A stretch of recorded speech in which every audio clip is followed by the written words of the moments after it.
Pirados en la isla del Tesoro antzeslana Nafarroko Antzerki Eskolan eskainiko da otsailaren 13an eta 14an arratsaldeko 8etan.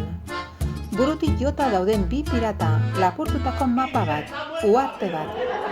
Abentura honi esker ezin izanen diozu barreari eta kantatzeari eutsi izan ere, zure laguntza ezinbesteko izanen da altxorra eskuratzeko.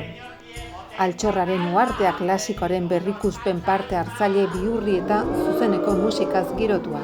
Gozatu altxorrak topatu eta mundu berrietan murgildu nahi duten piratendako abentura da.